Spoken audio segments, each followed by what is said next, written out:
بنابراین در دنیا 3 نفر زیاد کتاب نوشته است.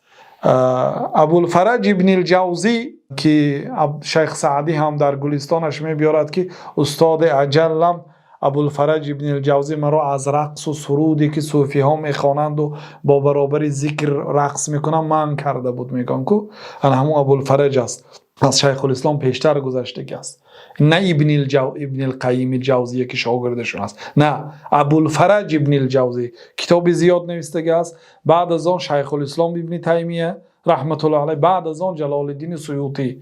لیکن کتاب های جلال الدین سیوطی اکثرش یا شرح است یا شرح را مختصر و ملخص کرده است یا جمع آوری هست، یعنی در کتابهاش ناقل است، سخنهای دیگرها را نقل کرده کتاب جمع آوری کرده است. اما شیخ الاسلام در اکثر کتابهاشون قائل هستند، گوینده هستند و کتاب شیخ الاسلام هم از روی عدد هم از روی صفت همه جهت از این دو بزرگ است. لیکن همین 3 نفر در اسلام زیاد نوشته و شیخ الاسلام در ایام جوانیشون گفتن که ولا اعلم فی الاسلام احدا اکثر تصانیف منه، در دین مقدس اسلام یگان نفر رو نمیدانم که از ابوالفرج ابن الجوزی بسیارتر کتاب نوشته باشد. گفتم اینها یعنی عمر خود را غنیمت دانستند.